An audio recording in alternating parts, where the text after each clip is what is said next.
Sir ഞങ്ങളെയൊക്കെ അങ്ങ് മറന്നു കളഞ്ഞല്ലേ? ആരടി മാധവിയോ? നിന്നെ തേടി തന്നേടി ഞാനും വന്നത്. വാ, അകത്തോട്ട് വാ. ചേട്ടാ ചേട്ടാ ശരി ചേട്ടാ, നമുക്ക് വീട്ടിലേക്ക് പോവാം. ഞാൻ വരൂല. ഞാനാ വിളിക്കുന്നേ. വരൂ വരൂ.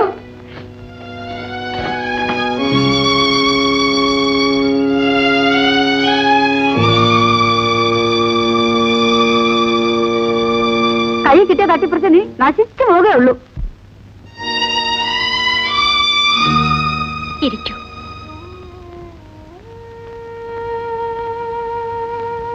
ചേട്ടാ, ഇത്രയും തരം താഴണമായിരുന്നു. ഒരു പെണ്ണിന്റെ മുമ്പിൽ നിയന്ത്രണം വിട്ടു പോകുന്നവനാണ് ബാലേട്ടനെന്ന് ഞാൻ കരുതിയിരുന്നില്ല. നിങ്ങൾ എനിക്ക് പുനർജന്മം തന്ന് വലിയൊരു മനുഷ്യനാണ്. എന്റെ ശരീരമാണ് ബാലേട്ടന് ആവശ്യമെങ്കിൽ ഇതാ ഞാൻ ഇവിടെ തന്നെ ഉണ്ട്. എന്നോട് ക്ഷമിക്കൂ. ചേട്ടനെ ജീവന് തുല്യം സ്നേഹിക്കുന്നവളാണ് ഡേസി.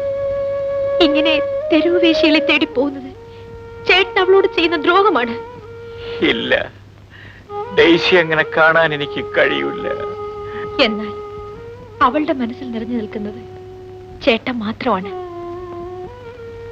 എനിക്കൊന്നും കേൾക്കണ്ട.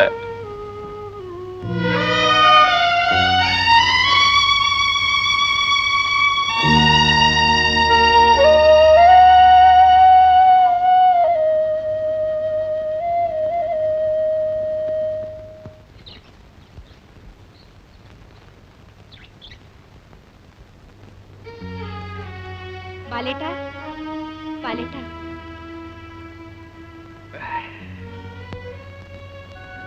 ചായ. സാവിത്രി, ഞാൻ ഇന്നലെ വളരെയധികം മദ്യപിച്ചു പോയി. എന്റെ അവിവേകത്തിന് എനിക്ക് മാപ്പ് തരൂ. അങ്ങയുടെ കാരുണ്യം കൊണ്ട് മാത്രം ജീവിക്കുന്ന എന്നോട് അങ്ങ് മാപ്പ് ചോദിക്കരുത്. ഇന്നലെ നടന്നതെല്ലാം ഞാൻ അപ്പോഴേ മറന്നു. നീ പറഞ്ഞതൊന്നും ഞാൻ മറന്നിട്ടില്ല. ഡെയ്സി എന്റെ രക്ഷിതാവിന്റെ മകളാണ്. അവളെ വിവാഹം ചെയ്യാൻ ഞാൻ അർഹനല്ല. ഞാൻ വിവാഹം ചെയ്യുന്നെങ്കിൽ അത് നിന്നെ മാത്രമായിരിക്കും. ബാലേട്ട, എങ്ങു നിന്നോ ഓടി വന്നവളാണ് ഞാൻ. ബാലേട്ടന് എന്നേക്കാൾ നിലയും വിലയുമുള്ള പെണ്ണിനെ കിട്ടും. ഏറ്റവും വിലയുള്ളതായി ഞാൻ കരുതുന്നത് ഇഷ്ടപ്പെടുന്ന പെണ്ണിനെയാണ്. ഡെയ്സി ഇപ്പോഴും എന്നെ സ്നേഹിക്കുന്നു പറയുന്നത് കൊണ്ട് അവളുടെ വിവാഹം കഴിഞ്ഞിട്ടേ നമ്മുടെ വിവാഹം നടത്തൂ. അതുവരെ നിന്റെ നേരിനെ പോലും ഞാൻ സ്പർശിക്കില്ല.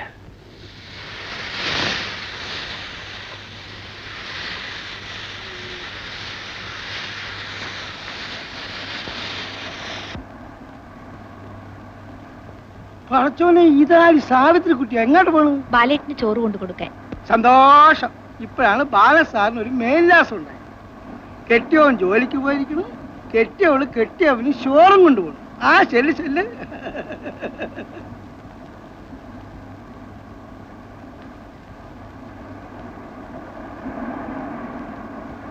ചോറ്.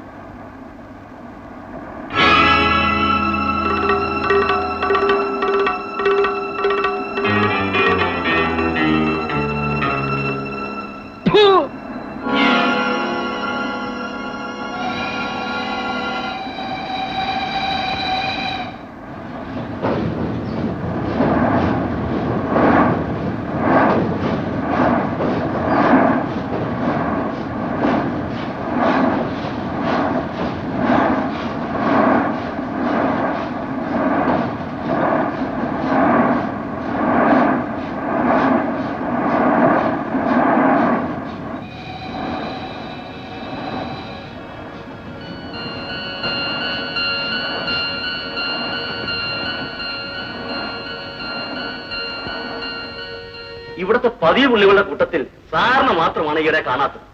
പുതിയതൊന്നുമില്ലല്ലോ, പിന്നെ എന്തിനാ വരുന്നേ? അയ്യോ, ഇപ്പോഴുള്ളതെല്ലാം പുതിയതല്ലേ? നീ ദ്രാക്ഷായനെ, അമ്മണി, എലിക്കുട്ടി, ഇങ്ങോട്ട് വരേൻ.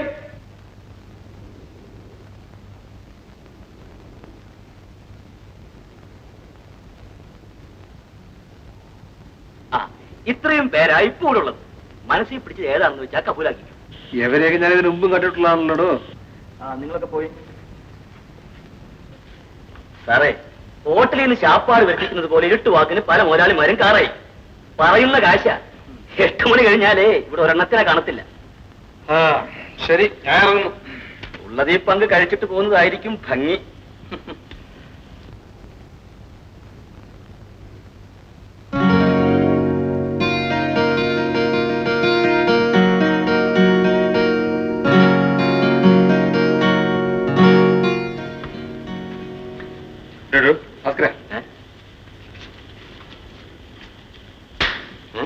ഇതെന്തിനാ ഒന്നിനും ഇഷ്ടപ്പെട്ടില്ലെന്ന് പറഞ്ഞ് ഇപ്പഴും വരുന്നത്?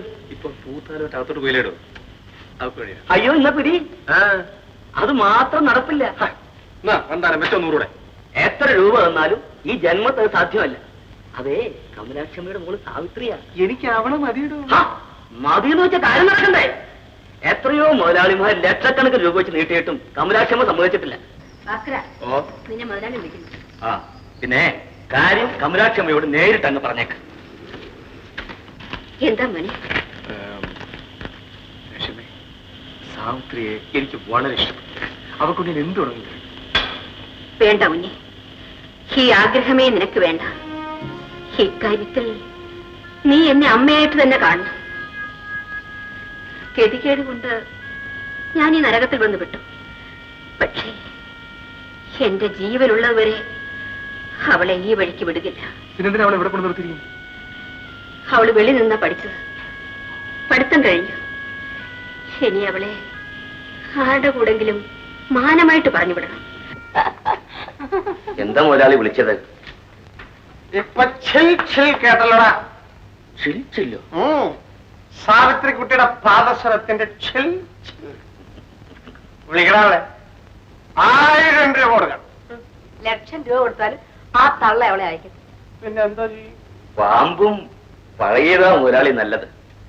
2 പെഗ് കൂടെ അടിച്ചേച്ച് മുതലാളി സരോജനയുടെ മുഖത്തേക്ക് നോക്കിയാട്ടെ, സാവിത്രി കുട്ടിയാണെന്ന് തന്നെത്താൻ തോന്നും.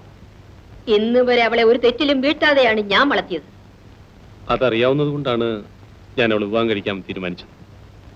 പക്ഷേ നീ വേശ്യാലയങ്ങളിൽ കയറിയിറങ്ങുന്നവനാണ്. ഇനി ഒരിക്കലും ഞാൻ ഈ തെറ്റ് ആവർത്തിക്കില്ല. നിങ്ങളും ഈ തൊഴിൽ അവസാനിപ്പിക്കണം. മറ്റൊരു മാർഗവും ഇല്ലാത്തത് കൊണ്ടാണ് ഞാൻ ഈ കുഴിയിൽ വന്ന് വീണത്.